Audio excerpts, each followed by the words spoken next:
आज हम पढ़ने वाले हैं, ठीक है, वन शॉट वीडियो करेंगे। सोवियत प्रणाली क्या थी? तो 1917 में रूस के अंदर क्रांति हुई थी, ठीक है, जिसके बाद समाजवादी सोवियत गणराज्य अस्तित्व में आया था। तो सोवियत से पहले ये क्या था? ये एक यूरोप का हिस्सा जिसे रूस के नाम से जाना जाता था। 1917 के अंदर वहाँ पर क्रांति हुई थी क्योंकि रूस के अंदर जार प्रशासन था, ठीक है। जारों का शासन मतलब जो वहाँ पे साम्राज्य था जार प्रशासन का था, और वो बहुत ही ज़्यादा क्रूर व्यवहार करते थे, जिसकी वजह से किसान, श्रमिक, महिला जो थे वहाँ पर शोषण अत्याचार के शिकार हो रहे थे, ठीक है, जिसके वजह से क्रांति हुई थी, ठीक है। किसके नेतृत्व में? तो लेनिन के नेतृत्व में यहाँ पर क्रांति हुई थी रूस के अंदर। जो किससे बहुत ज़्यादा प्रभावित थे? तो वो कार्ल मार्क्स से बहुत ज़्यादा प्रभावित थे, ठीक है। उन्हीं की विचारधारा को अपनाकर रूस के अंदर उन्होंने क्रांति की थी, और जिसके बाद जो लेनिन थे वो जीत गए थे, ठीक है।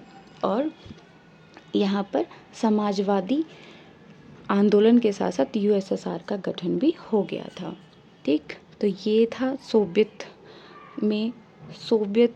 संघ कैसे बना। इसके बाद हम पढ़ते हैं कि सोवियत प्रणाली क्या थी। तो 1917 में रूस में क्रांति हुई है, ठीक है, और जिसके बाद समाजवादी सोवियत गणराज्य अस्तित्व में आया, यानी कि यूएसएसआर को क्या किसके नाम से जानते हैं? समाजवादी सोवियत गणराज्य अस्तित्व में आया था। कब आया था? 1917 में आया था, ठीक है। एमसीक्यू में पूछा जाएगा आपके कि 1917 में रूस में कौन सी क्रांति हुई थी? तो बोल्शेविक क्रांति हुई थी, ठीक है। और ये किसके नेतृत्व में हुई थी? तो लेनिन के नेतृत्व में की गई थी, ठीक। और इसके बाद क्या हुआ था? तो रूस जो था वो क्या बन गया था? सोवियत संघ बन गया था। तो यहाँ पे मैंने समझा दिया है कि 1917 में रूस में क्रांति हुई, समाजवादी क्रांति थे, ठीक है, क्योंकि वो समाज में क्या चाहते हैं, जो अत्याचार हो रहा था, जार प्रशासन जो रूस के अंदर था वो बहुत ही ज़्यादा क्रूर थे, अत्याचारी थे, उसको ख़त्म करके समाज कल्याण के लिए क्रांति हुई थी, और फिर यूएसएसआर बना था। यह क्रांति जो थी वो पूंजीवादी व्यवस्था के विरोध में की गई थी। याद रखना कि 1917 की जो क्रांति थी किसके विरोध में थी? पूंजीवादी व्यवस्था के विरोध में हुई थी, क्योंकि जो लेनिन थे, एक मिनट, कार्ल मार्क्स थे, ये पूंजीवादी का विरोध कर रहे थे, ठीक है, पूंजीवादी का विरोध कर रहे थे, और इससे लेनिन बहुत ज़्यादा प्रभावित थे। इनकी विचारधारा से लेनिन जो थे बहुत ज़्यादा प्रभावित थे, इसलिए उन्होंने रूस के अंदर इनकी विचारधारा को लेकर आए थे, और वो चाहते थे कि समाज जो है वो समानता पर आधारित रहे, ठीक है, समानता पर आधारित रहे, क्योंकि इन सभी का मानना था, क्योंकि सीधी सी बात है, कार्ल मार्क्स का मानना था कि जिस समाज में पूंजीवाद होता है वहाँ पर जो गरीब होते हैं उनका शोषण होता है, ठीक है। और जो जार थे, क्योंकि रूस के अंदर जार शासन था, याद रखना, जार का शासन वैसे पूछते नहीं है बट आपको समझाने के लिए बता रही हूँ मैं, जार का शासन था, और जार जो थे उन्होंने बहुत ज़्यादा अत्याचार कर रखा था, इसलिए वो चाहते थे कि एक ऐसा समाज हो जो सभी को समान अधिकार के साथ रखता हो, किसी के साथ ना गलत ना हो रहा हो, अन्याय ना हो रहा हो, ऐसे समाज वो चाहते थे, ठीक है। यह क्रांति यानी कि जो 1917 में हुई थी वो समाजवाद में आदर्श और समानता मुल्क समाज की ज़रूरत पर आधारित थी। अभी मैंने समझा दिया कि यह क्रांति क्यों हुई थी, क्योंकि समाज में लोगों का शोषण हो रहा था। उस शोषण को ख़त्म कर कर एक ऐसा समाज बनाया जाए जो सभी के लिए एक समान विचार रखता हो, आदर्श पर आधारित हो, सभी के साथ समानता करता हो, क्योंकि उस समय समाज की ज़रूरत वही थी। ठीक है, इसी पर आधारित यूएसएसआर ने समानता मुल्क आदर्श पर आधारित समाजवाद की स्थापना की थी। यह व्यवस्था मानव समाज में निजी संपत्ति को खत्म करना और समानता के सिद्धांत पर स्थापित करने की कोशिश की गई थी। निजी संपत्ति का मतलब होता है, जैसे देखो निजी संपत्ति को समझते हैं, जो पूंजीवादी समाज होता है ना, पूंजीवाद समाज, तो उसमें जैसे किसी ने कार खरीदी तो इस कार का मालिक जिसने पैसा पे किया है वो होगा, तो वो चाहेगा तो इस कार को वो चाहे चला रोड पर चलाए, घर में रखे, जैसे मर्जी रखे। ठीक है, मगर वहीं जब आप समाजवाद की बात करते हो, ठीक है, तो अगर किसी ने कार खरीदा, उसका मालिक चाहे कोई भी हो, तो वो मालिक नहीं, वो राज्य डिसाइड करेगा, यानी कि सरकार डिसाइड करेगी वो कार रोड पर चलेगी नहीं चलेगी, इसमें वही मालिक बैठेगा या फिर लोग भी बैठ सकते हैं। तो यानी कि इसका निजी नहीं रह जाएगा, ये क्या हो जाएगा, सभी का इस पर हक हो जाएगा। ठीक है, तो निजी स्वामित्व जो था उसको ख़त्म कर दिया गया था, क्योंकि निजी स्वामित्व जहाँ पे आता वहाँ पर क्या होता, समाज में वर्ग संघर्ष बढ़ता। ठीक है, वर्ग संघर्ष यानी कि अमीर गरीब का संघर्ष बढ़ता, इसलिए उन्होंने क्या किया था, निजी संपत्ति को समाप्त कर दिया था। सोवियत के जो निर्माता थे, यानी कि जिन्होंने सोवियत संघ को बनाया था, उन्होंने राज्य को और वहाँ पर जो संस्था बैठेगी, यानी जो राज्य को चलाएगी, उसको प्राथमिकता दी थी। यानी कि एक ऐसी सरकार होगी जो सभी के बारे में सोचेगी, तो वो सारा का सारा हक राज्य के हाथ में दे दिया गया था। फिर क्या हुआ, तो सोवियत संघ जो था वो बना 1917 में। इसके अंदर 15 राज्यों को शामिल करके यूएसएसआर का गठन करा गया था। याद रखना कितने देश शामिल थे, तो 15 देश शामिल थे। यहाँ पे एक पार्टी की व्यवस्था की गई थी और सभी अन्य दल को हटा दिया गया था, यानी कि कोई विपक्ष नहीं होगा। जैसे कि ए पार्टी है, ठीक है, इसी पार्टी के 2 मेंबर खड़े होंगे। ठीक है, इसी पार्टी के 2 मेंबर जो हैं वो खड़े होंगे, और ये जो जनता है वो क्या करेगी, इन्हीं में से किसी एक को चुनेगी। तो यहाँ पर क्या था, यहाँ पर सिर्फ एक दल था। जैसे भारत है, तो भारत में क्या है, बहुदलीय पार्टी है, जैसे बीजेपी, कांग्रेस, आप, जैसे कि आज तो दिल्ली में इलेक्शन भी है। ठीक है, तो अगर बीजेपी 5 साल के लिए आ रही है, इसने अच्छा काम नहीं किया, तो हमारे पास ऑप्शंस में ये सारी पार्टीज भी होती है कि हम इनको चुन सकते हैं। बट यूएसएसआर में ऐसा नहीं था।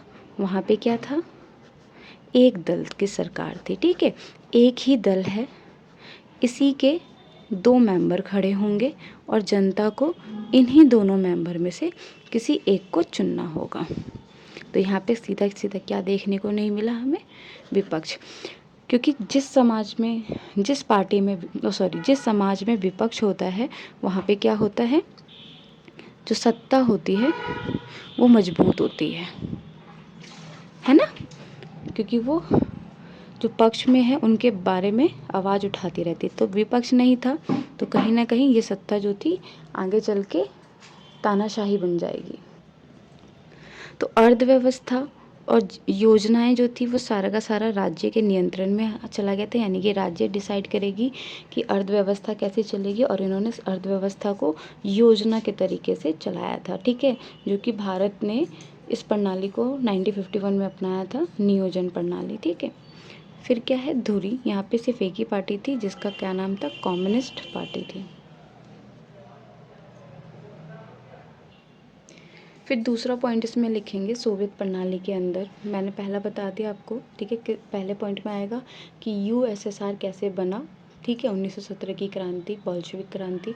दूसरा पॉइंट आएगा दूसरा विश्व युद्ध के बाद। तो यानी कि ये जो विश्व का हिस्सा है, तो विश्व का जो यूरोप में ही लड़ाई हो रही थी, तो यूरोप को इस तरीके से दो पार्ट में बांट लेना, एक तरफ पश्चिम का नेतृत्व था और दूसरी तरफ पूर्वी यूरोप, ठीक है। तो पश्चिमी में कौन, किसकी अगुवाई ज़्यादा थी, तो अमेरिका की थी, और पूर्वी में कौन था, तो सोवियत, ठीक है, सोवियत संघ था। तो दूसरे विश्व युद्ध के बाद पूर्वी यूरोप के देश सोवियत के नियंत्रण में आ गए थे, यानी कि ये वाला जो हिस्सा है, ये वाला जो हिस्सा है, इस पर पूरा का पूरा सोवियत संघ का अधिकार हो गया था, और इस पर पूरा का पूरा पूरे यूरोप, पूर्वी यूरोप पर इसने अपना नियंत्रण कर लिया था। पूर्वी यूरोप के कुछ देश जो फासीवाद व्यवस्था पर आधार में थी, उसको सोवियत सेना द्वारा आज़ाद करा दिया गया था। यानी कि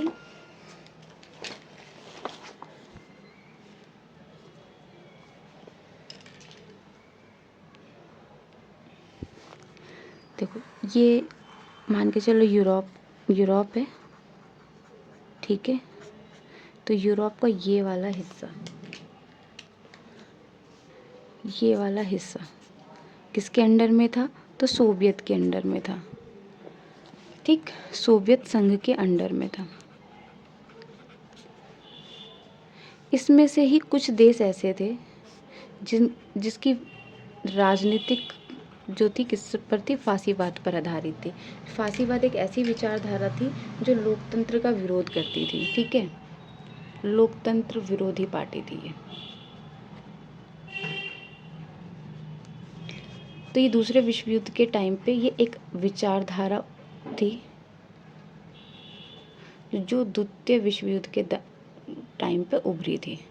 तो यूरोप के अंदर फासीवाद विचारधारा थी, तो पूर्वी हिस्से में भी कुछ ऐसे देश थे जहाँ पे फासीवाद विचारधारा थी। तो सोवियत संघ क्या चाहता था कि पूरे यूरोप में सिर्फ एक विचारधारा रहे, और वो एक विचारधारा थी साम्यवादी, ठीक है। तो साम्यवादी विचारधारा में सभी को ढालना चाहता था, इसलिए उसने क्या किया कि जिस देश में एक अलग विचारधारा थी, सब विचारधाराओं को हटा दिया। जैसे कि फासीवाद था, तो वहाँ पर अपने सेनाओं को भेजकर उन राज्यों से फासीवाद या अन्य विचारधाराओं को हटाकर सिर्फ एक विचारधारा सब पर थोप दी थी, वो थी साम्यवादी विचारधारा, ठीक है। ताकि क्या रहे कि सभी पूरे यूरोप में सिर्फ एक विचारधारा रहेगी, वो है साम्यवादी। तो पूर्वी राष्ट्र को आज़ाद कराने के बाद वहाँ समाजवादी सोवियत व्यवस्था प्रणाली में सामाजिक और राजनीतिक व्यवस्था में ढाल दिया गया था। समझ में आ गया होगा कि भाई ये पूर्वी यूरोप को आज़ाद करा देने के बाद उसने अपनी राजनीतिक व्यवस्था ढाल दी थी। दूसरे विश्व युद्ध के बाद सोवियत संघ महाशक्ति के रूप में उभरा था, यानी कि 1939 से लेके 1945 तक दूसरा विश्व युद्ध चला था, ठीक है। इसमें क्या हुआ था राष्ट्र और समर्थन जो राष्ट्र थे उनके बीच में संघर्ष चल रहा था। तो इसमें जो थे, आपको याद रखना है, अमेरिका था जो यूरोप को बचाने के लिए आया था, सोवियत संघ था, फ्रांस और ब्रिटेन, ठीक है। ये जो थे, ये चार प्रमुख थे जो दूसरे विश्व युद्ध के दौरान हीरो अलायंस पावर थे, और ये चाहते थे कि विश्व में शांति कायम हो। धुरी राष्ट्र में आपको याद रखना है जर्मनी, जापान और इटली। ये जो थे उन्होंने विश्व में अशांति मचा रखी थी, ठीक है। तो ये पक्ष वाले जो थे इनके साथ इन्होंने युद्ध किया और इनको हरा दिया गया। धुरी राष्ट्र की इसमें क्या हुई, हार हुई और इस तरीके से 1945 में दूसरे विश्व युद्ध का अंत हुआ था। तो दूसरे विश्व युद्ध का अंत हुआ था, तो जो फर्स्ट वॉर था तो उस समय ये महाशक्ति थी। पहले स्टार्टिंग में अगर आप देखेंगे तो बहुत सारे देशों पे ब्रिटेन और फ्रांस का बहुत कब्जा था, ठीक है।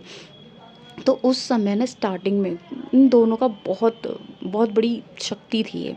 बट जब फर्स्ट वॉर सेकेंड वॉर के बाद इनकी आर्थिक स्थिति भी खराब होती चली गई, तो सेकेंड वॉर के बाद विश्व की सिर्फ दो महाशक्ति रह गई थी। एक थी अमेरिका और दूसरी थी सोवियत संघ।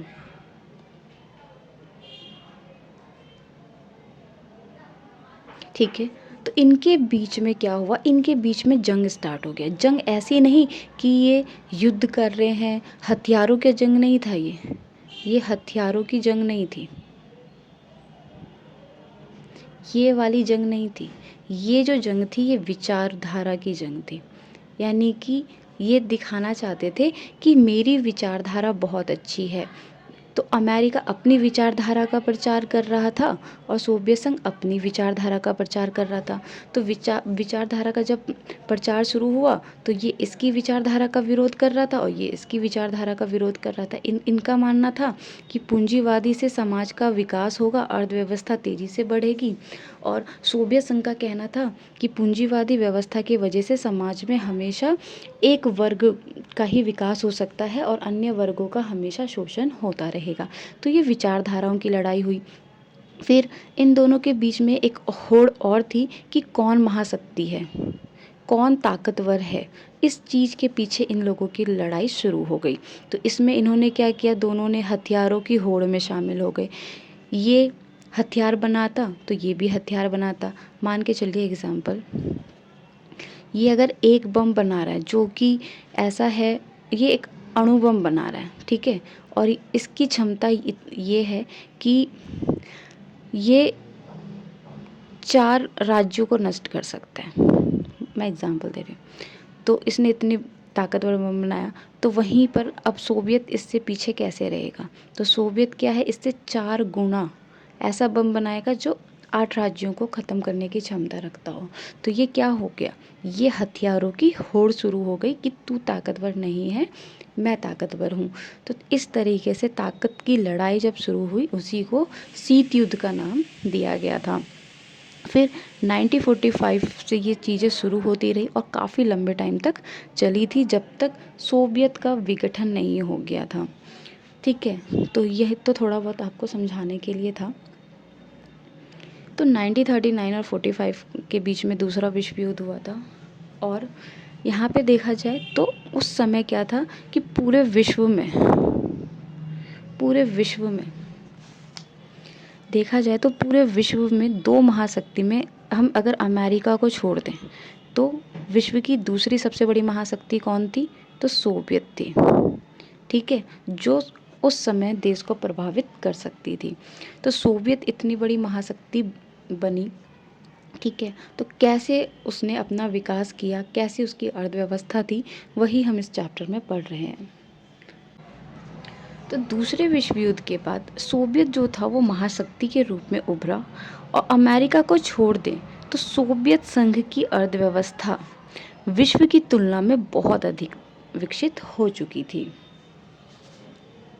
तो देखो, सेकेंड विश्व युद्ध में विश्व जो था वो 2 हिस्सों में बढ़ चुका था, अमेरिका और सोवियत संघ। ठीक है, 2 महाशक्तियों का उदय हो गया था 1945 में। पूर्वी यूरोप पूरा का पूरा सोवियत के अंडर में आ चुका था। जो राष्ट्र थे वो सभी के सभी, जितने भी पूर्वी राष्ट्र थे, चाहे कितने भी, ठीक है, सभी के सभी को सोवियत व्यवस्था में ढाल दिया गया था। और ये सारी की सारी यूएसएसआर की अर्थव्यवस्था से विकसित हो रही थी। सोवियत संघ की संचार प्रणाली बहुत उन्नत थी, विशाल ऊर्जा संसाधन थे जिसमें खनिज, तेल, लोहा और इस्पात तथा मशीनरी उत्पाद शामिल थे। यानी सोवियत संघ जो था उस समय संचार प्रणाली में बहुत ज़्यादा उन्नत था, बेहतर था, उसके पास एक विशाल ऊर्जा संसाधन थे। ठीक है, जो अमेरिका को उस टाइम पे टक्कर दे रहा था।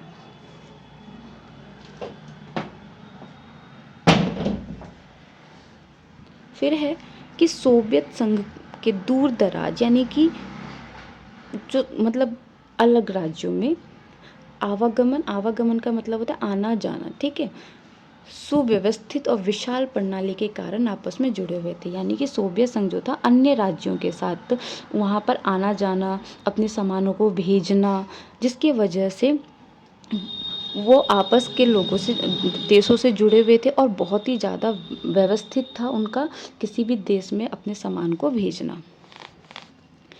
सोवियत संघ का घरेलू उपभोक्ता उद्योग भी बहुत उन्नत था। पिन से लेकर कार अपने देश में बनाते थे। यानी कि सोवियत संघ के अंदर देखेंगे तो यहाँ पे जो था ना कि किसी दूसरे देश पर निर्भर नहीं थे, ये सब कुछ अपने देश में ही बनाते थे। यानी कि ये क्या था, जैसे कि भारत है तो भारत क्या है, निर्भर है अमेरिका पर, रूस पर, जर्मनी पर, जापान पर, हम निर्भर है ना अन्य कंट्री पर। बट सोवियत जो था ना, सोवियत संघ, वो दूसरे देशों पर निर्भर नहीं था। वो पिन से लेके कार अपने ही देश में बनाता था, जिसकी वजह से क्या था कि इनकी घरेलू उपभोक्ता जो थी वो बहुत ही बेहतर थी। सोवियत संघ के उपभोक्ता उद्योग में बनाने वाली वस्तुएं गुणवत्ता के लिहाज से पश्चिमी राष्ट्रों से बेहतर नहीं थी। यानी सोवियत संघ जो भी वस्तु बना रहे थे ना, तो उनकी गुणवत्ता अच्छी नहीं थी अकॉर्डिंग टू अमेरिका। जैसे कि ना आपने चाइना का माल तो देखा ही होगा, क्या होता है कि जैसे कि एक मिनट, आपने ना ऐसे पैन देखे होंगे है ना, तो ये क्या होता है कि एक बार यूज़ कर लिया और उसको ख़त्म कर दिया, ठीक है। तो आपने चाइना का माल देखा होगा ना कि क्या होता है कि वो क्या करते हैं, कॉपी कर लेते हैं और कॉपी के बाद मार्केट में बेच देते हैं, जिसकी वैल्यू अगर आप रियल चीज़ें खरीदोगे तो 1000, 2000, 15000 की होगी। बट वहीं पे जो चाइना का माल होगा वो आपको 100, 200, 500 ऐसे में मिल जाता है। तो ये फ़र्क था। तो इसी वजह से क्या था कि सोवियत की जो वस्तुएं थी ना, उसकी गुणवत्ता बेहतर नहीं थी। और सोवियत संघ की सरकार ने अपने सभी नागरिकों को न्यूनतम जीवन स्तर सुनिश्चित कर रखा था। ये बहुत ही बेहतर था सोवियत संघ के अंदर कि उन्होंने क्या कर रखा था कि जनता को न्यूनतम जीवन स्तर दे रखा था। कम पैसों में यहाँ पे खाना लोगों को सुविधा हो जा रही थी, जिसकी वजह से यहाँ पे जो रोज़गार के अवसर लोगों को मिल रखे थे, ठीक है। इस वजह से सोवियत जो था वो बहुत ज़्यादा उस समय पे प्रभावशाली भी था और महाशक्ति के रूप में बना हुआ भी था। सरकार बुनियादी ज़रूरतों को जैसे कि स्वास्थ्य सुविधा, ठीक है, यानी कि जो जो वहाँ की सोवियत की जो सरकार थी, ठीक है, सोवियत की गवर्नमेंट जो थी वो क्या दे रही थी, लोगों को स्वास्थ्य की सुविधाएं दे रही थी, बच्चों के देखभाल तथा लोक कल्याण के लिए सुविधाएं दे रही थी और शिक्षा स्तर, ठीक है। इन सभी चीज़ों पर मतलब आप देखेंगे तो रियायती दर पर मुहैया करा रही थी। बहुत ही कम पैसों पर लोगों का ये सारा कल्याण हो सकता था। इसकी वजह से सोवियत जो था, सोवियत प्रणाली कहला भी रही थी और सोवियत प्रणाली बेहतर भी थी। यहाँ पे क्या था, बेरोजगारी नहीं थी, मालिकाना का कोई हक नहीं था, सभी के सभी अधिकार जो थे राज्य ने अपने हाथ में ले रखे थे, स्वामित्व जो था राज्य के हाथ में था, भूमि और अन्य उत्पादक संपदाओं पर स्वामित्व होने का नियंत्रण भी राज्य के हाथ में था। यानी कि अगर हम देखेंगे कि जहाँ पे भूमि का स्वामित्व होता है, ठीक है, भूमि का स्वामित्व यानी कि जमींदार प्रथा, वहाँ पे क्या होता है, वहाँ पे वर्ग संघर्ष देखने को मिलता है, ठीक है। तो इन्होंने क्या किया था, लोगों में समानता स्थापित करना चाहते थे, इसलिए निजी संपत्ति को समाप्त कर दिया था।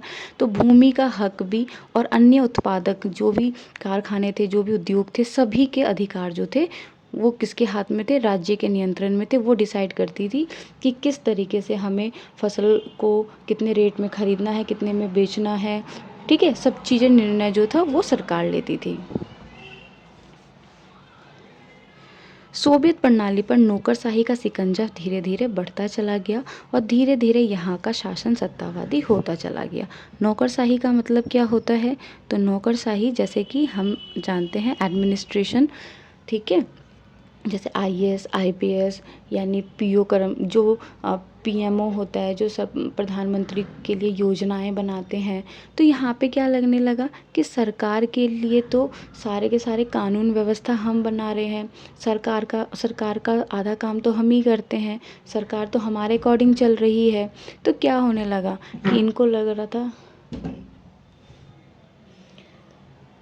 कि धीरे धीरे इनका और सरकार के बीच में मतभेद शुरू होने लगे थे, ठीक है। तो धीरे धीरे इनका शिकंजा जो था सत्ता में बढ़ने लगा था, ठीक है। तो नागरिकों का जीवन धीरे धीरे कठिन होने लगा क्योंकि नौकरशाही का शिकंजा कसता चला गया। उनको लगने लगा कि भाई सरकार के जो समाज जो है वो हमारे नियम कानून से चलने लगे हैं, तो वो अपने अकॉर्डिंग जो थे वो नागरिकों को ट्रीट करने लगे थे और इस तरीके से नागरिकों का जीवन सोवियत में कठिन होता चला गया। यहाँ पर क्या था, लोकतंत्र और अभिव्यक्ति की आज़ादी नहीं थी। अभिव्यक्ति का मतलब क्या होता है, जहाँ पर आप अपनी बात को रख सकते हो, सरकार के बारे में आपको अच्छा नहीं लग रहा है वो बोल सकते हो, यानी कि फ्रीडम ऑफ स्पीच। तो लोगों को वहाँ पर अपनी सरकार, जैसे लोकतंत्र होता है ना, लोगों का शासन नहीं था वहाँ पे, अभिव्यक्ति की स्वतंत्रता नहीं थी वहाँ पर, जिसकी वजह से जो लोग थे ना अपनी बातों को क्या करते थे, चुटकुलों के माध्यम से या कार्टून के माध्यम से व्यक्त करते थे। यानी कि अगर उन्हें समाज में कोई भी बात अच्छी या बुरी लगती थी तो वो अगर अपनी असहमति दिखानी है किसी चीज़ पर तो वो चुटकुले और कार्टून के माध्यम से व्यक्त करते थे। सोवियत संघ ने एक दल पार्टी का अंकुश था, यानी हमने अभी पढ़ा था कि सोवियत में एक दलीय पार्टी थी, ठीक है।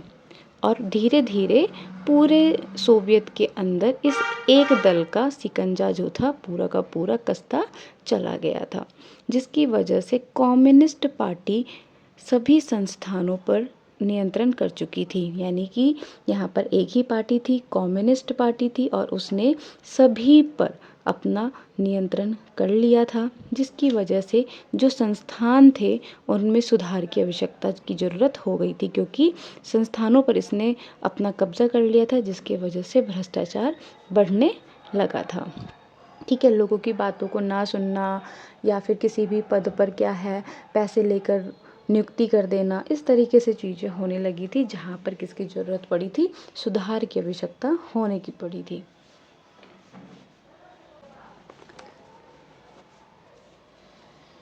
यह जो दल था यानी कि कम्युनिस्ट पार्टी, ठीक है, कम्युनिस्ट पार्टी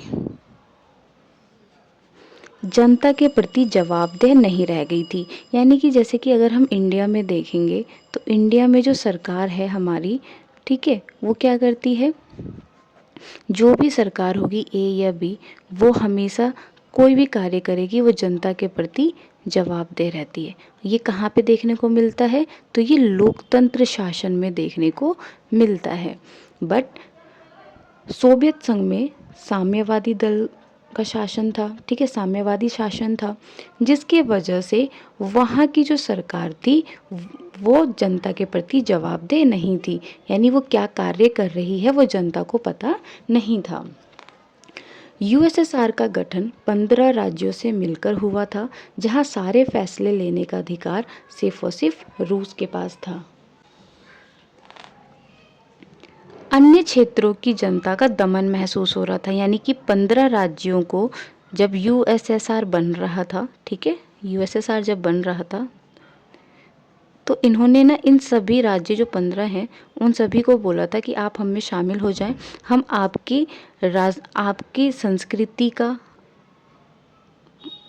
आपकी राजनीतिक का, यानी हम ना आपका मान सम्मान करेंगे, ठीक है, आपकी बातों का भी मान सम्मान करेंगे, ये कहकर इनको शामिल किया गया था।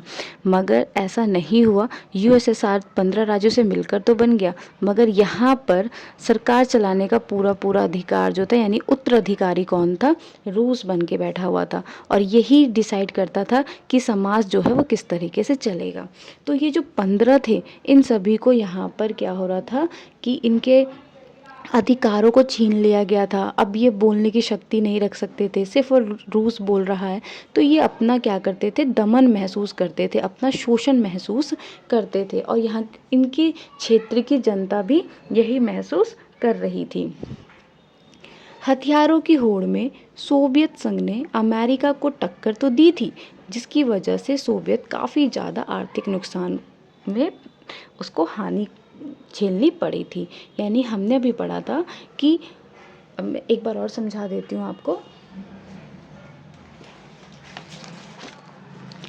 कि जो ये यूरोप का हिस्सा था ना, ये 2 पार्ट्स में थे, ठीक है, ये वाला अमेरिका और ये वाला सोवियत, है ना।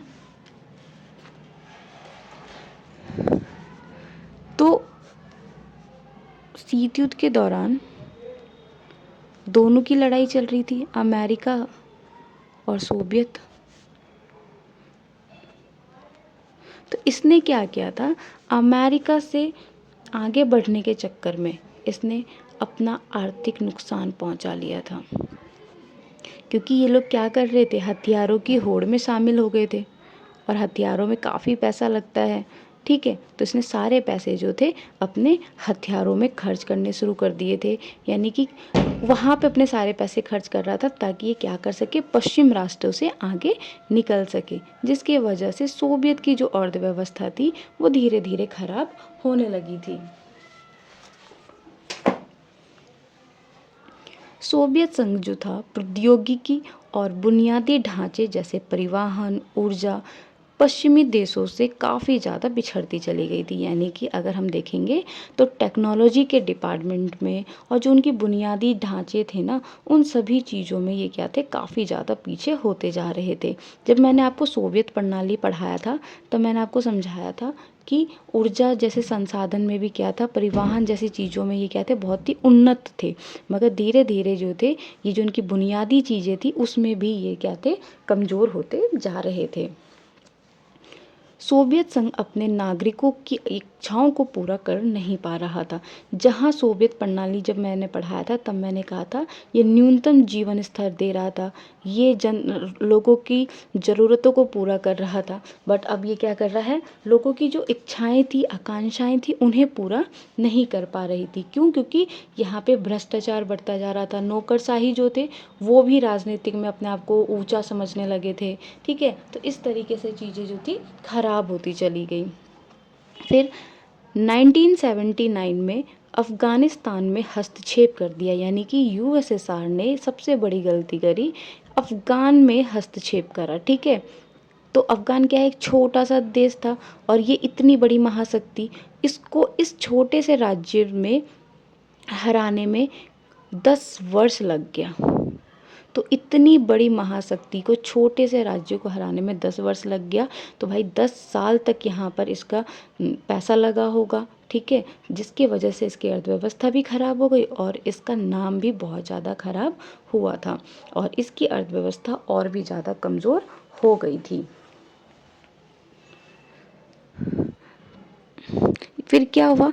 परिश्रमिक बढ़ा, जिससे उत्पाद व प्रौद्योगिकी में सोवियत संघ पीछे रह गया। यानी कि अब क्या हुआ?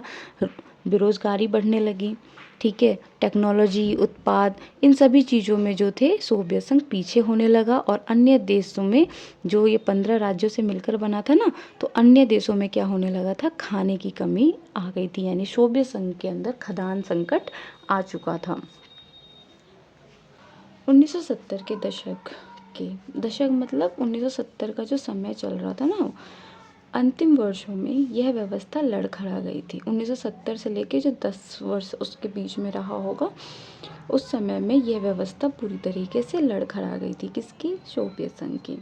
तो देशों की जनता ने अपनी सरकार और सोवियत का जो नियंत्रण था उसका विरोध करना शुरू कर दिया।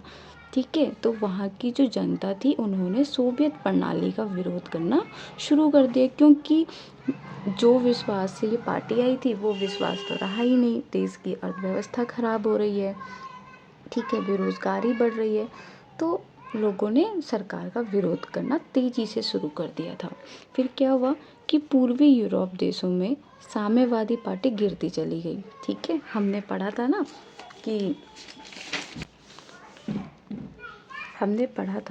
कि जो ये साम्यवादी पार्टी जब आई थी या सोवियत संघ का जब पूर्वी यूरोप पे कब्जा था, तो एक एक करके जो ये साम्यवादी विचारधारा यहाँ पे आई थी, वो सभी की सभी विचारधारा जो थी धीरे धीरे करके हटती चली गई थी।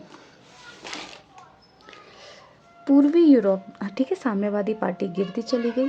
इसके बाद बाहर हो रहे परिवर्तन के साथ साथ देशों में भी विघटन शुरू हो चुका था। यानी कि ये यूरोप के जो अन्य देश थे उन्होंने साम्यवादी पार्टी को अपने देश से हटा दिया था। ठीक है, तो जो ये जो यूएसएसआर है, ठीक है, इसके अंदर भी क्या था, परिवर्तन तेजी से शुरू हो चुका था। ठीक, यहाँ पे भी जो जनता थी वो सरकार का विरोध करने शुरू कर चुकी थी। गोरबाचेव ने देश के अंदर आर्थिक राजनीतिक सुधार और लोकतांत्रिकरण की नीति लेकर आए थे। यानी कि यूएसएसआर में जो लास्ट प्रेसिडेंट थे उनका नाम था मिखाइल गोरबाचेव। उन्होंने ना देश में सुधार के लिए आर्थिक नीतियां लेकर आए थे। क्योंकि सोवियत संघ जो था वो पश्चिमी राष्ट्रों से पीछे होता जा रहा था, तो सोवियत में सुधार की आवश्यकता थी। तो उन्होंने सुधार की कोशिश करी, लोकतांत्रिकरण लाने की कोशिश करी। ठीक है, कम्युनिस्ट पार्टी के द्वारा नेताओं ने इनका विरोध करना शुरू कर दिया था। किसका? तो मिखाइल गोरबाचेव का उन्होंने विरोध करना शुरू कर दिया था।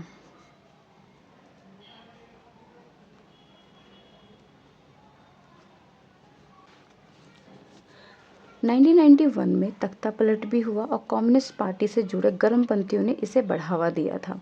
यानी कि 1991 में मिखाइल गोरबाचेव का तख्ता पलट कर दिया गया। और किसने इसे बढ़ावा दिया था? तो कम्युनिस्ट पार्टी में एक गरम दल जो विरोधी होते हैं, नरम दल जो सॉफ्ट होते हैं। ठीक है, तो गरम दल ने बढ़ावा दिया, जिसके वजह से तख्ता पलट 1991 में हो चुका था। जनता अब पुरानी शासन व्यवस्था में नहीं जाना चाहती थी, क्योंकि पुरानी व्यवस्था कौन सी थी? वो साम्यवादी थी। तो साम्यवादी में लोकतंत्र नहीं था, अभिव्यक्ति की स्वतंत्रता नहीं थी। तो जनता जो थी वो ये वाली विचारधारा में दोबारा नहीं जाना चाहती थी। ठीक है, इस विचारधारा में नहीं जाना चाहती थी। यल्तसीन ने इस तख्ता पलट के विरोध में महत्वपूर्ण भूमिका अदा की। देखो, सबसे एमसीक्यू भी इम्पॉर्टेंट है। सोवियत संघ के विघटन में सबसे महत्वपूर्ण भूमिका सबसे पहले किसने की थी? तो यल्तसीन ने की थी। उसके बाद बोरिस यल्तसीन ने आम चुनाव जीता था और इन्होंने केंद्र सरकार के नियंत्रण को मानने से इनकार कर दिया था। ठीक है, यल्तसीन के अंदर आम चुनाव हुए थे और यहाँ पे यल्तसीन में इन्होंने जो केंद्र साम्यवादी जो सरकार थी उसको मानने से इनकार कर दिया था और वो अपने अकॉर्डिंग सरकार चलाना चाहते थे। ठीक है, तो यही सबसे पहले अलग हो गए तो सोवियत संघ का विघटन होना तो निश्चित हो गया था। कुछ राज्य सोवियत संघ से अलग नहीं होना चाहते थे। ऐसा नहीं है कि जो सोवियत संघ है उसके 15 के 15 जो थे राज्य, वो सब के सब सोवियत से अलग होकर एक राज्य बनाना चाहते थे। ठीक है, तो बहुत कुछ राज्य ऐसे थे जो सोवियत के साथ ही जुड़े हुए रहना चाहते थे, क्योंकि उनको पता था कि उनका विकास ऐसे नहीं हो सकता, सोवियत के साथ ही रह के उनका विकास निश्चित है। फिर उसके बाद है 1991 में, यानी कि दिसंबर के महीने में यल्तसीन के नेतृत्व में 3 बड़े गणराज्य बने थे। यानी कि 3 अलग अलग राज्य बने थे, रूस, यूक्रेन और बेलारूस। ठीक है, ये 3 जो थे उन्होंने सोवियत संघ जो था उसकी समाप्ति की घोषणा कर दी थी और अलग हो चुके थे। तो सोवियत संघ 1991 दिसंबर के बाद कम्युनिस्ट पार्टी जो थी वो प्रतिबंध हो चुका। विघटन के बाद स्वतंत्र राज्य ने राष्ट्रकूल का गठन किया था। याद रखना, राष्ट्रकूल का गठन किया गया था जो सोवियत संघ से अलग हो चुके थे। सोवियत संघ से जो भी राज्य अलग हुए, ठीक है, जो भी इससे अलग हुए, उन्होंने किसका क्या बनाया? उन्होंने राष्ट्रकूल बनाया था, ठीक, का गठन किया था। परवर्ती सोवियत गणराज्य पूंजीवादी लोकतंत्र के आधार पर बनाया गया था। यानी कि ये जो राष्ट्रकूल जो बने थे ना, वो किस पर आधारित थे? पूंजीवाद और लोकतंत्र साम्राज्य पर आधारित थे। मोस्ट इम्पॉर्टेंट क्वेश्चन है ये, ठीक है। सोवियत संघ का विघटन क्यों हुआ था? तो इसको समझ लेते हैं। सोवियत संघ का विघटन के निम्न कारण थे। ये लिखना भी कैसे है इसमें मैंने समझा दिया है, ठीक है। तो सोवियत संघ के विघटन के निम्न कारण थे। पहला, सोवियत संघ की राजनीति, आर्थिक संस्थाएं जो थी वो अंदरूनी तौर पर कमज़ोर हो चुकी थी और वो लोगों की इच्छाओं को पूरा नहीं कर पा रही थी। हमने पढ़ा ना कि जो वहाँ की राजनीतिक थी उस पर किसका अधिकार था? कम्युनिस्ट पार्टी का अधिकार होता चला गया था और वो धीरे धीरे वहाँ की संस्थाओं को भी अपना अनुसार ढालती जा रही थी। भ्रष्टाचार बढ़ता जा रहा था, नौकरशाही अपने अकॉर्डिंग चल रहा था, ठीक है। इसके वजह से क्या हुआ, जो वहाँ की सत्ता थी वो धीरे धीरे कमज़ोर होती चली गई और वो लोगों के प्रति जवाबदेह नहीं रह गई थी। फिर सेकंड पॉइंट लिखेंगे, सोवियत संघ की अर्थव्यवस्था काफ़ी समय तक गतिरुद्ध हो गई थी। मतलब एक जगह पे रुक गई थी, आगे नहीं बढ़ रही थी। जिसके क्या कारण थे? पहला, इसी में मतलब आप इस तरीके से समझाओगे, ठीक है। अपने संस्थानों को हथियारों की होड़ में लगा देना। अपने जितने भी पैसे थे, कारखाने थे, जो भी चीज़ें थी, सबको हथियारों में लगा दे कि आप हथियार बनाओ, ठीक है, पैसा सारा हथियार में इस्तेमाल होगा। और सोवियत संघ में शामिल रहने के लिए पूर्वी राष्ट्र पर आर्थिक खर्च को बढ़ावा दिया गया था।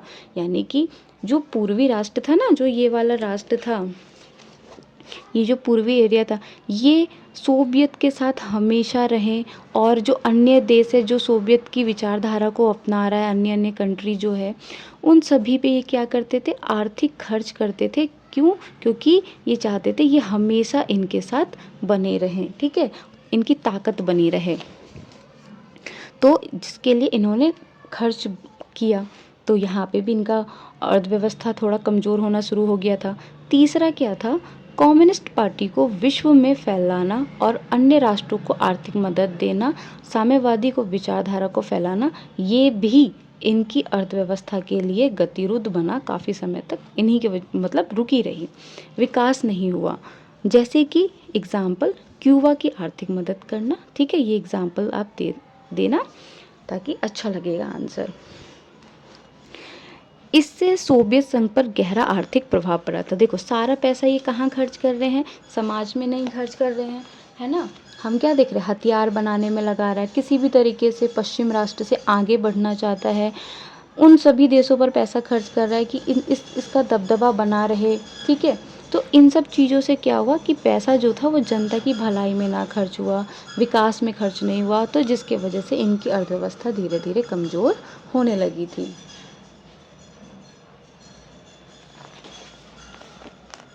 फिर इन्होंने क्या किया? अफ़गानिस्तान में हस्तक्षेप किया, ठीक है। अफ़गानिस्तान में हस्तक्षेप करना भी इनका क्या था? एक कारण था अब सोवियत यूएसएसआर के विघटन का, ठीक है। तीसरा पॉइंट, सोवियत संघ की जनता समझ चुकी थी उनका राष्ट्र पश्चिम राष्ट्र से पीछे हो चुका है। यूएसएसआर जो था लंबे समय से अपनी जनता को ये कह रहा था कि लंबे समय से अपनी जनता को ये कह रहे थे कि ये पश्चिमी राष्ट्र से आगे हैं। तो इनकी जनता को बहुत खुशी होती थी कि हम अमेरिका से आगे हैं। बट यहाँ की जनता को पता चल चुका था कि जो इनकी जो सरकार, इनकी जो राष्ट्र है पश्चिम राष्ट्र यानी अमेरिका से पीछे हो चुकी है।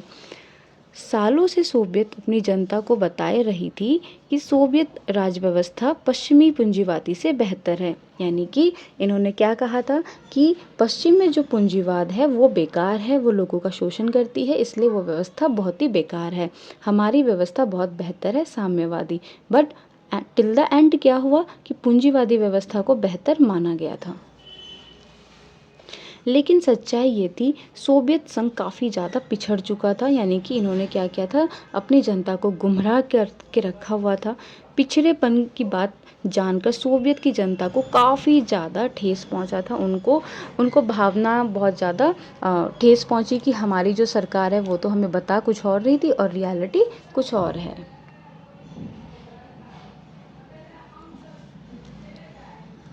जैसे कि हाँ, फिर अब 5वां पॉइंट आपको लिखना है, सोवियत संघ की राजनीतिक और प्रशासनिक व्यवस्था भी गतिरोध हो चुकी थी।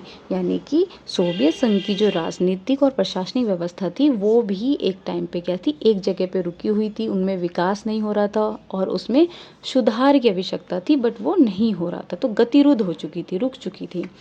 जैसे कि 70 सालों तक एक पार्टी का शासन में रहना। जब एक पार्टी ही शासन में थी तो उसको क्या लग रहा है, विपक्ष तो है नहीं, हम अच्छा करेंगे बुरा करेंगे, बोलने का अधिकार तो है नहीं यहाँ पे, तो वो अपने अनुसार चलती जा रही थी। कम्युनिस्ट पार्टी का दबदबा था सोवियत के अंदर, ठीक है, और यह पार्टी अब जनता के प्रति जवाबदेह नहीं थी। पार्टी के अधिकारियों को नागरिक से ज़्यादा विशेष अधिकार मिल चुके थे, ठीक है। देखो ये क्या है, विशेष अधिकार क्या इनके पास है, तो विशेष अधिकार का ये फ़ायदा भी उठाते थे। सोवियत संघ की आबादी का कुछ हिस्सा राज व्यवस्था को शक की नज़र से देखने लगा था। यानी कि सोवियत संघ जो है, इसमें जो कुछ लोग हैं वो सरकार को अलग नज़र से देखते थे, यानी कि करप्ट के नज़र से देखते थे। इनका लगता था भाई जो पैसा है ये लोग खा रहे हैं। आप ऐसे चित्र बना लेना, ये पूरा का पूरा आंसर आपको पेपर में ऐसे ही लिखना है, ठीक है। सोवियत संघ प्रशासनिक और राजनीतिक, आप ऐसे ही फिगर बना के आना, ये क्वेश्चन आएगा ही आएगा, ठीक है। तो देखो सबसे पहले क्या लिखोगे, एक दलीय व्यवस्था थी और इसमें कमियां थी, इसको सुधारने की आवश्यकता थी क्योंकि ये काफ़ी टाइम से असफल हो रही थी। जो यहाँ का प्रशासन था, जो राजनीतिक पार्टी थी वो क्या थी, जनता के प्रति जवाबदेह नहीं थी, भारी भ्रष्टाचार था यहाँ पे क्या था, यहाँ पे जो सरकार थे के जो नौकरशाही थे, जो राजनीतिक के अधिकार थे, उनको विशेष अधिकार प्राप्त था, जो कि सोवियत के लिए काफ़ी बेकार भी था, वो गलत प्रयोग करते थे। शासन में ज़्यादा खुलापन था और प्रशासन कार्यों में बहुत ज़्यादा बाधाएं थी, जिसकी वजह से सोवियत संघ का विघटन निश्चित था। फिर है 6वां पॉइंट है मिखाइल गोर्बाचेव, ठीक है, ये भी विघटन में अहम भूमिका को अदा करते हैं। उन्होंने क्या कदम उठाए थे, सोवियत सुधार के लिए गोर्बाचेव ने कदम उठाए, अर्थव्यवस्था सुधारने के लिए पश्चिमी मुल्कों की बराबरी करने की कोशिश करी, प्रशासनिक सुधार लेकर आए थे। प्रशासनिक सुधार में ये लोकतंत्र व्यवस्था तो नहीं लाए थे, लोकतांत्रिककरण करने की कोशिश करी। इन्होंने लोगों को अभिव्यक्ति की स्वतंत्रता दी,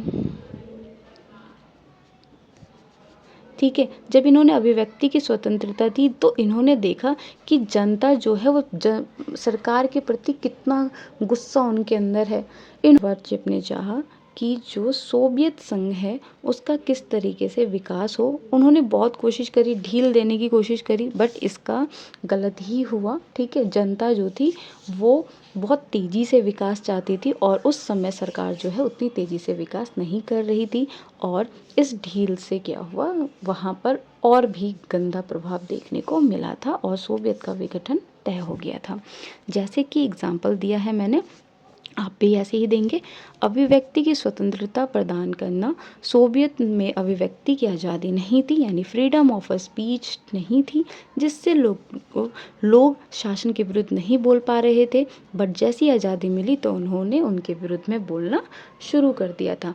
पहले जब ये नहीं था, वो उनके बारे में कुछ भी लिखते थे तो उन्हें जेल हो जाती थी, है ना। बट जैसे इनको ये सारी आज़ादी मिली तो पता चला कि जनता कितनी ही उनसे क्रोधित है। फिर गोर्बाचेव ने सुधारों को लागू किया और व्यवस्था में ढील क्या क्या दी थी, देखो मैंने यहाँ पे समझा दिया है। लोगों की आकांक्षाएं अपेक्षा इतनी अत्यधिक थी कि उसे काबू करना सरकार के लिए असंभव होता चला गया था।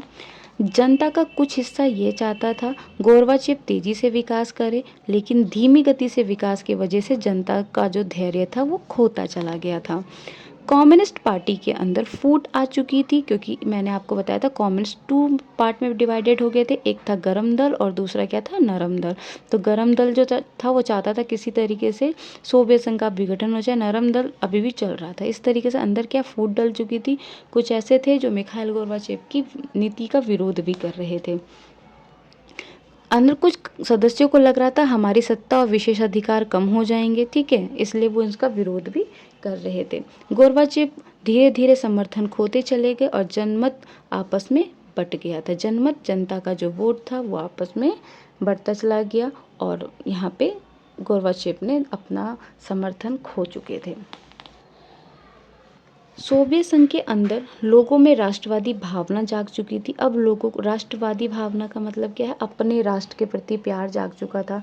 अब वो अपना झंडा, अपना राष्ट्रगान ऐसा होना चाहते थे। वो चाहते थे हमारा अपना अलग राज्य हो, हम उस पर अपनी तरीके से शासन व्यवस्था करें। तो यानी कि राष्ट्र के प्रति प्यार जागा यहाँ पर।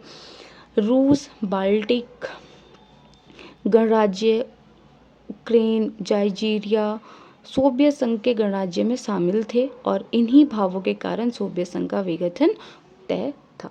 ठीक है, तो ये सारे रीजंस थे जिससे विघटन हुआ था।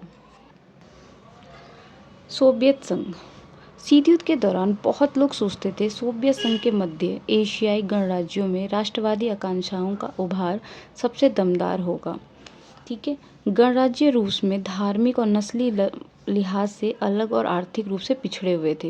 यानी कि जो रूस गणराज्य था वो धर्म और नस्ल के लिहाज से बहुत ही ज़्यादा पिछड़े हुए थे।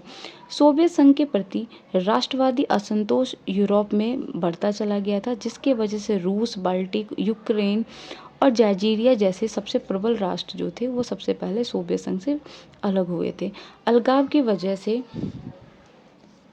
सोवियत संघ का विघटन हुआ था। ठीक है, तो हमने क्या पढ़ा सोवियत संघ के विघटन का कारण, तो सबसे पहले आपको याद रखना है क्या रहेगा, एक दलीय व्यवस्था। एक दल की व्यवस्था जो थी वो इसका पहला कारण थी। ठीक है, दूसरा मिखाइल गोर्बाचेव की रणनीति।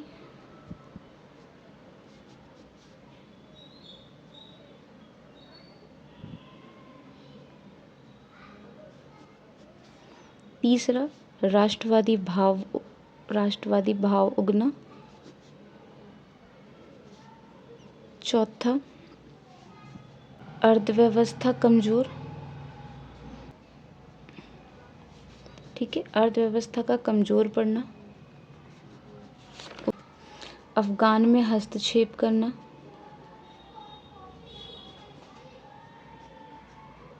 ठीक है, तो ये सारे रीजंस थे सोवियत संघ के विघटन के। 5-6 जो भी आपसे पूछेगा, मैंने 6 आपको बहुत सारे पॉइंट्स इसमें बता दिए हैं, आप अच्छे से आप इसे लिख सकते हो। तो ये रीजंस थे सोवियत संघ के विघटन का। आगे बढ़ते हैं, विघटन के कारण क्या थे। फिर है सोवियत संघ का विघटन का परिणाम, ये भी इम्पॉर्टेंट है, आप लोग अच्छे से पढ़ना। सोवियत संघ के विघटन के साथ शीत युद्ध का अंत भी हो गया था। यानी कि जो 1945 में शीत युद्ध का दौर आया था कि कौन महाशक्ति है, ठीक है, कौन महाशक्ति, अमेरिका या यूएसएसआर, तो इसका भी अंत हो गया था जैसे ही सोवियत संघ का क्या हुआ, विघटन हुआ। सबको पता चल गया कि पूंजीवादी व्यवस्था और उदारवाद लोकतंत्र वाली जो व्यवस्था है, विचारधारा है, वो बेहतर है, ये सबको पता चल गया था। तो शीत युद्ध क्यों हो रहा था, कौन महाशक्ति है, पता चल गया 1991 में। तो इसी तरीके से क्या हुआ, शीत युद्ध का अंत हो गया था। ठीक है, शीत युद्ध में विचारधारा की लड़ाई थी। अमेरिका पूंजीवाद और उदार लोकतंत्र का समर्थन था। सोवियत संघ जो था साम्यवादी विचारधारा का समर्थन दे रहा था। पूर्वी राष्ट्र को पूरा अपने अंडर में ले रखा था। इसने ऐसा कुछ नहीं किया था, इसकी विचारधाराओं को लोग अपना रहे थे। साम्यवाद का पतन हुआ 1991 में। ठीक है, और फिर इसी तरीके से इसकी व्यवस्था को बेहतर माना गया और पूरे विश्व को एक महाशक्ति के रूप में अमेरिका मिल चुका था। तो शीत युद्ध के समय यह क्वेश्चन बहुत ज़्यादा था कि कौन जीतेगा और कौन महाशक्ति बनेगा, कहीं लड़ाई हो जाएगी तो समाज का क्या होगा, ठीक है, युद्ध ना हो, ये लोगों को हमेशा था कि युद्ध ना हो, टेंशन हमेशा बनी रहती थी कि इतनी बड़ी महाशक्ति अगर लड़ेगी तो देश का कितना नुकसान होगा, ठीक है। तो परमाणु हथियार की जो होड़ थी उसका भी समाप्त तो होना हो गया जैसे ही सोवियत संघ का विघटन हुआ और विश्व में नई शांति का जन्म हुआ था शीत युद्ध के बाद। यानी कि 1991 में हमें एक चीज़ मिली, एक महाशक्ति मिली, यानी एक द्रव्य मिल गया, नई शांति का जन्म हो गया। अब ख़त्म, अब कोई बचा ही नहीं तो लड़ाई किससे होगी। तो इस तरीके से नई शांति की दशा में हम चले। अमेरिका की ताकत पूरे इंटरनेशनल लेवल, अंतर्राष्ट्रीय का मतलब क्या होता है, इंटरनेशनल स्तर पर, जहां पूंजीवादी अर्थव्यवस्था में ने अंतर्राष्ट्रीय स्तर पर प्रभाव डाला। यानी कि सभी देशों को पता चल गया था कि बिना पूंजीवाद समाज के देश का विकास नहीं हो सकता है। तो ये बेहतर व्यवस्था थी, इसका जवाब मिल गया था।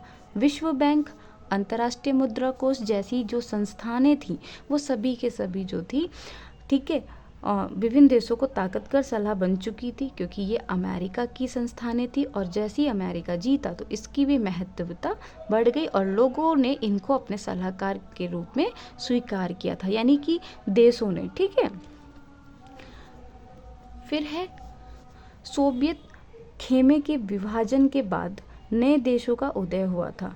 जैसे ही सोवियत का विभाजन हुआ नए राज्यों का उदय हुआ और सभी देशों की स्वतंत्र पहचान और पसंद थी क्योंकि वो राष्ट्रवादी भावना जाग चुकी थी, ठीक है। CIS का उदय हुआ था, ठीक है, याद रखना, CIS जो स्वतंत्र होकर अलग बने थे।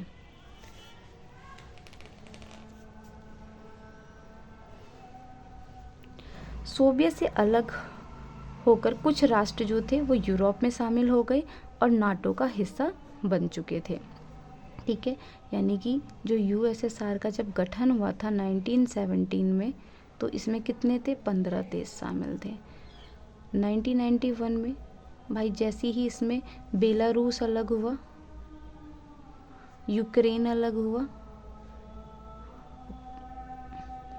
रूस अलग हुआ, ठीक है। तो जैसे ही ये लोग अलग हुए तो उसके बाद जो और राज्य बचे थे वो कहाँ जाके शामिल हुए, यूरोपीय संघ में शामिल हो गए, यानी कि EU का हिस्सा बन गए और कुछ नाटो में जाके शामिल। क्यों? क्योंकि वो अपनी अर्थव्यवस्था को बेहतर बनाना चाहते थे। एक क्वेश्चन सब आएगा MCQ में, सबसे पहले कौन अलग हुआ था यूरोपीय संघ से? इसका आंसर मुझे बताना ज़रा कमेंट में। फिर है साम्यवादी शासन, ठीक है। तो ये भाई रीज़न था सोवियत संघ के विघटन का परिणाम ये हुआ पहला कि सोवियत संघ के विघटन के बाद अमेरिका महाशक्ति के रूप में उभरा। विश्व बैंक, अंतर्राष्ट्रीय मुद्रा कोष जैसी सलाहकार ताकतवर बनती चली गई, ठीक है। और यहाँ पे यूरोपीय संघ से सोवियत संघ से जो अलग राष्ट्र हुए वो यूरोपीय संघ, नाटो का हिस्सा बनते चले गए। कुछ अलग राष्ट्र बने अपनी अर्थव्यवस्था को सुधारने के लिए और शीत युद्ध का अंत हो गया। एक द्रव्य उभर कर आया, यूरोपीय अमेरिका, ठीक है। तो ये था यहाँ तक। अब आगे है नेक्स्ट, ये भी इम्पॉर्टेंट है, ये है आपका शॉक थेरेपी क्या है। तो सोवियत संघ समाजवादी व्यवस्था से लोकतांत्रिक पूंजीवादी व्यवस्था की तरफ चल पड़ा। इसका मतलब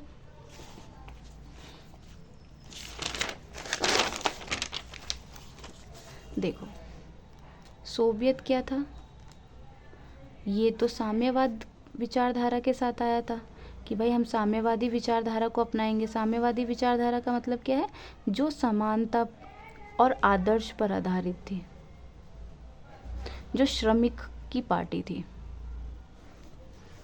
जो पूंजीवाद का विरोध कर रही थी, है ना। अब ये पार्टी जो है, ये जो विचारधारा है, अब इस सोवियत की तो अर्थव्यवस्था कमज़ोर हो रही है, इसकी इकोनॉमिक जो थी धीरे धीरे क्या हो रही है, कमज़ोर होती जा रही थी। तो अपनी अपनी इकोनॉमी को सुधारने के लिए इन्होंने IMF और WBC की सलाह ली, उनकी मदद ली।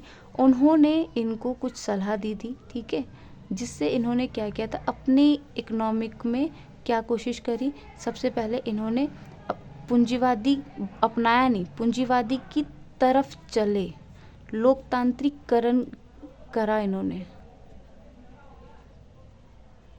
ठीक है। जहाँ पे निजी स्वामित्व इनका ख़त्म था, उन्होंने निजी स्वामित्व को यहाँ पे थोड़ी सी जगह दी थी, ठीक है। और ये जो क्या है, साम्यवाद से पूंजीवादी की तरफ ये जो आए ना सोवियत, इसी को किसके नाम से जाना गया, शॉक थेरेपी के नाम से जाना गया। समझ में आ गया होगा, ठीक है। इस मॉडल को IMF और WB के द्वारा शॉक थेरेपी का नाम दिया गया था। याद रखना, MCQ में पूछा जाता है शॉक थेरेपी का नाम किसने दिया था, तो अंतर्राष्ट्रीय मुद्रा कोष और विश्व बैंक के द्वारा इसको नाम दिया गया था। शॉक थेरेपी का प्रभाव हर क्षेत्र में अलग अलग था और पूरे देश को पूंजीवादी की ओर मोड़ दिया गया, यानी कि USSR को किसकी तरफ आना पड़ा, जो ये साम्यवादी विचारधारा लेकर आई थी उसको इधर से मोड़ दिया गया और किसकी तरफ लाया गया, पूंजीवादी की तरफ लाया गया, ठीक है। तो शॉक थेरेपी को सबसे ऊपर मान्यता दी गई थी और निजी स्वामित्व को बढ़ावा दिया गया था शॉक थेरेपी के अंदर, ठीक है। याद रखना कि इसमें क्या हुआ था कि निजी स्वामित्व को महत्वपूर्ण माना गया था, ठीक है। और देखो, निजी स्वामित्व को महत्वपूर्ण माना गया क्योंकि अभी तक हमने पढ़ा था कि साम्यवादी के अंदर निजी स्वामित्व को ख़त्म किया गया था, यानी कि जो मालिकाना हक था ना लोगों का, वो ख़त्म कर दिया गया था, ये ख़त्म था। और राज्य के हाथ में सत्ता दे दी गई थी, राज्य के हाथ में समाज का नियंत्रण दे दिया गया था, अर्थव्यवस्था का नियंत्रण दे दिया गया था। तो ये चीज़ का एंड कर दिया गया था और निजी स्वामित्व को महत्व दिया गया था, ठीक है। तो राज्य जो था वो निजीकरण के तहत बदल दिया गया था और सभी को निजी, मतलब वहाँ पे जो व्यावसायिक ढांचा था निजीकरण की तरफ लेकर आया गया था। निजीकरण का मतलब क्या होता है, निजी स्वामित्व, ठीक है, जिसके अंदर चेंजेस में ये आता है कि यहाँ पे राज्य का जो नियंत्रण है वो नहीं रहेगा। कृषि व्यवस्था, यानी जिसकी जो कृषि में ज़मीन थी उस पे से सरकार का हस्तक्षेप खत्म होकर जिसकी ज़मीन थी उनको दे दी गई थी, ठीक है। उद्योग के जो मालिक थे वो उनको उनके हाथ में सामान दे दिया गया था, उस पे से राज्य का नियंत्रण हटा दिया गया था। जैसे कि जो फार्म थे, ठीक है, उस पर सरकार ने अपना मतलब नियंत्रण कर रखा था, इसलिए सामूहिक फार्म था। बट अब जो फार्म का मालिक था उसको वो फार्म वापस कर दिया गया, इसलिए वो निजी फार्म बना दिया गया, ठीक है।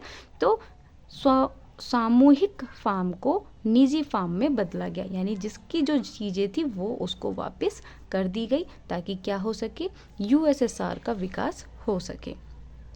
खेती में भी क्या था, जिसकी जो खेती में ज़मीन थी, ठीक है, वो सभी के सभी पूंजीवादी तरीके से उन्हें ढाला गया और उनको उनकी ज़मीन दे दी गई थी। इसमें क्या था, सिर्फ दो ही विचारधाराओं को महत्वपूर्ण माना गया था, समाजवाद और पूंजीवाद का मॉडल अपनाकर सोवियत संघ का विकास करना था। इसमें किसी तीसरे विचारधारा की कोई भी मंजूरी नहीं थी, इन्हीं दो के तहत क्या होगा, विकास तय था। फिर आगे पूंजीवादी व्यवस्था अपनाने के लिए वित्तीय खुलापन रखा, यानी कि बैंकों को लेकर आए, ठीक है, बैंक व्यवस्था हुई और उद्योगों को खोला गया ताकि दूसरे देश में भी ये लोग दूसरे देश का पैसा यहाँ पर आ सके, दूसरा देश यहाँ पर आके अपनी कंपनियाँ खोल सके। मुद्राओं की आपसी परिवर्तनीयता, यानी कि आप देखेंगे कि कोई जैसे इंडिया है, अगर इंडिया को अमेरिका के साथ व्यापार करना है तो इंडिया के पास क्या होना चाहिए, इंडिया के पास डॉलर होना चाहिए, तभी वो क्या कर सकता है, व्यापार कर सकता है। तो किसी भी देश के पास अंतर्राष्ट्रीय स्तर पर व्यापार करने के लिए उन देशों की मुद्राओं का होना ज़रूरी है, ठीक है। तो जब उस और जो यूएसएसआर था उसके पास क्या था, वो दूसरे देशों के साथ ना अंतर्राष्ट्रीय स्तर पर व्यापार नहीं करता था, ठीक है। वो दूसरे देशों में अपना सामान बेचता था, तो उसके पास पैसा ही नहीं था। तो अब उसने क्या किया, मुद्राओं का परिवर्तन किया, यानी कि अपने देशों में भी दूसरे देशों की मुद्राओं को रखा।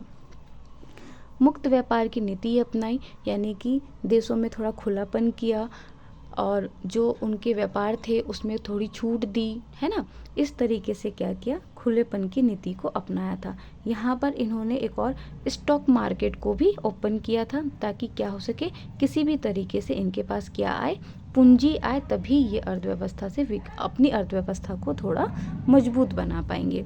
इस मॉडल के तहत सोवियत के देशों के साथ गठबंधन को समाप्त कर दिया था।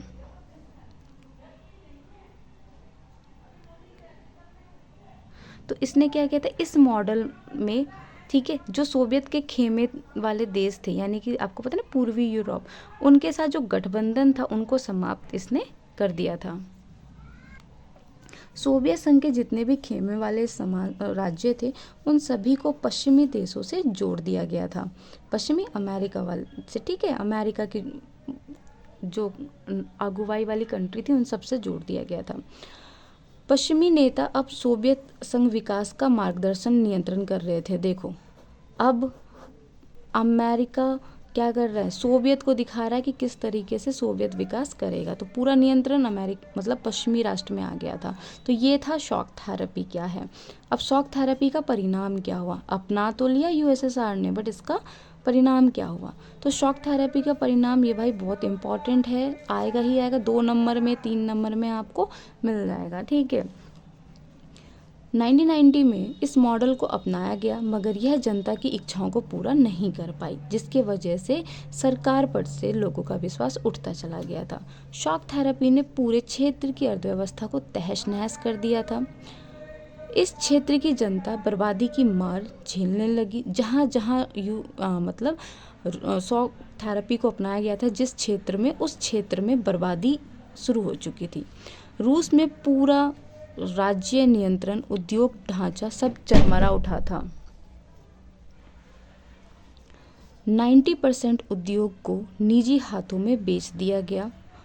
उद्योग की कीमत बहुत कम रखी गई, औने पौने दामों में उद्योगों को बेच दिया, कारखानों को बेच दिया गया था। इतना नुकसान हो गया था, इसलिए इसे विश्व की इतिहास की सबसे बड़ी गराज सेल के नाम से जाना जाता है। यह जो महाबिक्री हो रही थी ना, उसमें भाग लेने के लिए सभी नागरिकों को अधिकार पत्र दिए गए थे। अधिकांश लोगों ने पत्र को कालाबाजारियों के हाथों बेचा, क्योंकि उन्हें पैसों की ज़रूरत थी, क्योंकि शॉक थेरेपी से पूरा यूएसएसआर बिखर चुका था। बेरोजगारी बढ़ी, ठीक है, गुंडा राज बढ़ा, यानी कि क्या होता था, लोग यहाँ पे छीना झपटी शुरू हो गई थी, ठीक है, गैंगस्टर क्या बोलते हैं ना, वो ज़्यादा तेज़ी से बढ़ने लगा था, ठीक है। बेरोजगारी बढ़ेगी, जब रोजगार नहीं होगा तो लोग क्या करेंगे, तो जब रोजगार होता है, जब लोग काम करते हैं, तो तभी तो देश का विकास होता है। जब रोजगार नहीं होगा तो लोग कमाने के लिए क्या करेंगे, दूसरों को नोचेंगे, दूसरे का चैन छीनेंगे। तो इस तरीके से चीज़ें स्टार्ट हो गई थी। अधिकांश लोगों ने, मैंने बता दिया, उनको पैसा चाहिए था तो उन्होंने वो चीज़ें बेच दी थी। रूस की मुद्रा का नाम क्या है, रूबल, ये भी इम्पॉर्टेंट है एमसीक्यू के लिए। उसमें गिरावट आ चुकी थी। मुद्रास्फीति बढ़ाने की वजह से लोगों में जमा पूंजी जाती रही। सामूहिक खेती की प्रणाली समाप्त हो चुकी थी और खाद्यान्न संकट आ चुका था। जो सामूहिक खेती होती थी ना, उसको तो एंड कर दिया था। क्यों? क्योंकि भाई निजी स्वामित्व लेकर आया गया था, ठीक है, निजी स्वामित्व आया था। तो इस प्रणाली, जो निजी स्वामित्व प्रणाली आई थी, उसकी वजह से इनको क्या देखना पड़ा, खाद्यान्न संकट देखना पड़ा था।